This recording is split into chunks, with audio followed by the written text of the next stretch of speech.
Excuse me madam, पैसे जमा करवाने हैं या निकालने हैं? अनुभा ने सिर ऊपर उठाए ही पूछा। आज उसकी कैश काउंटर पर ड्यूटी थी। बैंक में ड्यूटी बदलती रहती है। लाइए। उसने हाथ आगे बढ़ाया। पैसे नहीं जमा कराने हैं तो फिर कुछ पूछना है तो इंक्वायरी काउंटर पर जाएं। इस बार अनुभा ने सिर उठाकर देखा। एक लंबे कद का युवक खड़ा था। उसके चेहरे पर एक मुस्कान थी जो शायद उसके व्यक्तित्व का स्वाभाविक हिस्सा थी। असल में मुझे बैंक में एक खाता खोलना है, बहुत अर्जेंट है और मुझे एक गारंटर की आवश्यकता है। ठीक है, आप काउंटर नंबर 3 पर जाएं। नए अकाउंट वहीं खुलेंगे, यहाँ नहीं। ये कैश काउंटर है, मैं वहीं गया था। वे मांग रहे हैं। क्या आप मेरी गारंटर बन सकती हैं? कमाल करते हैं आप भी, मैं आपको जानती तक नहीं। मैं ऐसे ही आपकी गारंटर कैसे ले सकती हूँ? मैं नहीं जानती कि आप कौन हैं, कहाँ से आए हैं, अकाउंट क्यों खोलना चाहते हैं? अनुभा ने उकता कर कहा। मेरा नाम शशांक है, मैं चंडीगढ़ में रहता हूँ। IAS के एक पार्ट के रूप में 1 महीने के लिए यहाँ प्रशिक्षण पर हूँ। कुछ निजी कारणों से मेरे लिए आज अपना बैंक अकाउंट खोलना बहुत ज़रूरी है। आई कार्ड होटल के कमरे में ही भूल आया हूँ। IAS के प्रशिक्षण वाला, अगर मैं अपना आई कार्ड लेने जाता हूँ तो लौटते लौटते 12 बज जाएंगे और आज शनिवार होने के कारण बैंक की पब्लिक डीलिंग भी बंद रहेगी। प्लीज़। अनुभा ने गौर से उसे देखा। वह युवक सचमुच परेशान लग रहा था, कोई धोखेबाज भी नहीं लग रहा था। कुछ तो था उसके चेहरे पर जो उसे उस पर विश्वास करने को कह रहा था। किसी की मदद हो जाएगी, ये सोच वह बोली। सोमवार को अपना आई कार्ड दिखा जाना और फिर गारंटी कागजात पर साइन कर दिए। सोमवार की शाम को जब वह बैंक की सीढ़ियां उतर नीचे आए तभी एक मोटरसाइकिल उसके सामने आकर रुकी। हेलो, मैं शशांक, आपको अपना आई कार्ड दिखाने के लिए आया हूं। अब बहुत जल्दी ध्यान आया, उसने थोड़े गुस्से से कहा। सुबह ट्रेनिंग में था इसलिए नहीं आ सका। Thank you so much. यदि कोई आपत्ति न हो तो क्या आपको एक कप कॉफ़ी पिला सकता हूँ? नहीं, मैं किसी अनजान व्यक्ति के साथ कहीं जाना पसंद नहीं करती। लेकिन मैं अब आपके लिए अजनबी कहाँ हूँ? आखिरकार आपने मेरी गारंटी दी है। वो मुस्कुराया तो उसका चेहरा और खिल उठा। अनुभा ने देखा उसके गालों पर डिंपल पड़ते हैं, कानों के पास एक छोटा सा तिल है और बाल एकदम रेशमी है। सांवले रंग पर चमकती आंखों में भोलापन और सच्चाई थी। आप गुस्से में बिल्कुल भी अच्छी नहीं लगती मैडम अनुभा। वो थोड़े संकोच के साथ उसके पीछे मोटरसाइकिल पर बैठ गई। कनॉट प्लेस में एक रेस्तरां के पास मोटरसाइकिल रोकी उसने। हॉट या कोल्ड कॉफ़ी? कोल्ड कॉफ़ी, उसने कहा। उम्मीद नहीं थी कि आप कोल्ड कॉफ़ी की शौकीन होंगी। क्यों? हैरानी से उसने पूछा। आप हर समय गुस्से में रहती हैं या नाराजगी चेहरे पर नजर आती है, इसलिए मुझे लगा कि आप हमेशा गर्म खौलती हुई कॉफ़ी पीना पसंद करती होंगी। वैसे खूबसूरत चेहरे पर गुस्सा अच्छा नहीं लगता, शशांक ने कान पकड़ते हुए कहा। उसे हंसी आने ही वाली थी कि अंदर ही रोक ली और गंभीर लगने का प्रयास करने लगी। आखिर यह होता कौन है उसके बारे में कोई राय बनाने वाला? एक तो मदद की और अब उसका मजाक उड़ा रहा है। लेकिन वह ऐसी ही है। इससे पहले कि वह कुछ कहती वह बोला, मिस अनुभा, लगता है मैंने आपको कुछ ज़्यादा ही नाराज़ कर दिया है। क्या करूं, मुझे खुश रहना और हमेशा मुस्कुराते रहना ही पसंद है। तनावों से भरी इस भागदौड़ भरी जिंदगी में हम भले ही किसी को कुछ नहीं दे पाएं, लेकिन हंसी से सराबोर 2 पल तो बांटे ही जा सकते हैं। कुछ गलत कहा क्या मैंने? तभी वेटर ने कॉफ़ी की ट्रे लाकर रख दी। मुझे दोस्त बनाना पसंद है। अच्छे दोस्त? क्या आप, मेरा मतलब है अनुभा, तुम मेरी दोस्त बनना चाहोगी? नहीं नहीं, मैं अकेले रहना पसंद करती हूँ। गारंटी क्या दे दी, आप तो पीछे ही पड़ गए हैं। वह गुस्से से बोली, लेकिन वह शरारत से मुस्कराता रहा और उसकी आंखों में देखता रहा। मैं चलती हूँ, वह उठ खड़ी हुई। मैं घर छोड़ दूँ, मैं खुद जा सकती हूँ। अनुभा रेस्टोरेंट से बाहर निकल गई और रुकती तो दिल को संभालना मुश्किल हो जाता जो पहली बार किसी के लिए धड़कने को मचल रहा था।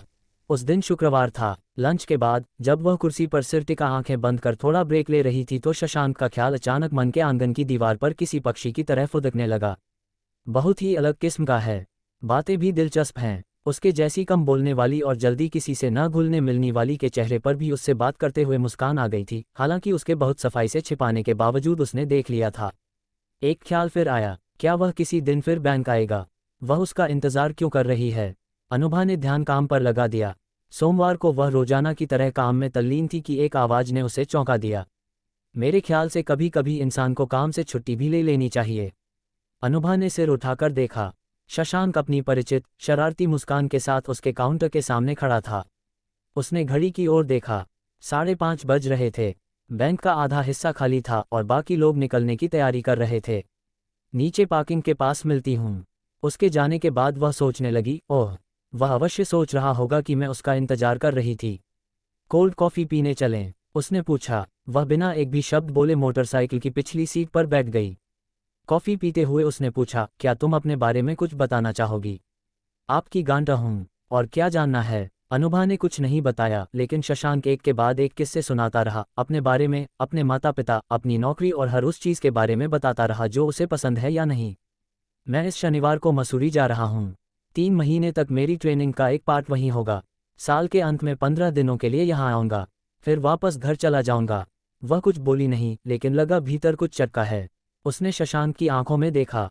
कोई ऐसा भाव नहीं था जो उसे कुछ सोचने पर मजबूर करे, लेकिन 1-2 मुलाकातों में ही हुआ उससे जुड़ाव, उसकी मित्रता, उसका उल्लास और उसकी शरारती मुस्कान।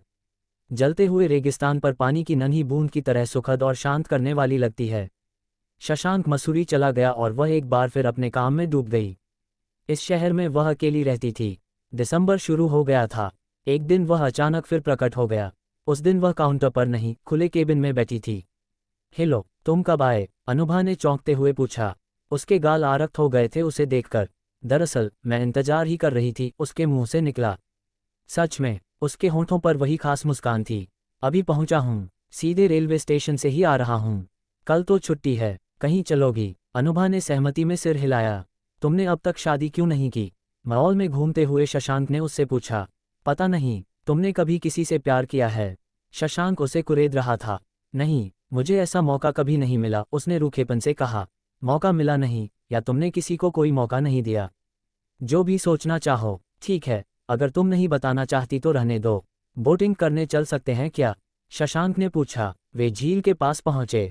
झील के शांत जल में पूर्णिमा के चांद का प्रतिबिंब चमचमाते चांदी के सिक्के के समान लग रहा था। वे दोनों वहीं पड़े पत्थरों पर बैठ गए।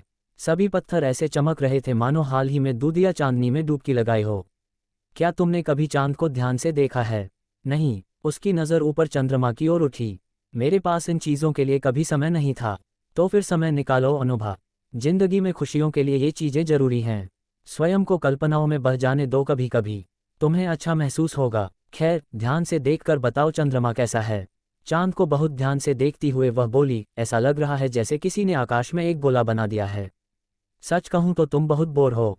चांद के बारे में कितनी कविताएं, छंद और गीत लिखे गए हैं, और तुम इसे एक गोला कह रही हो।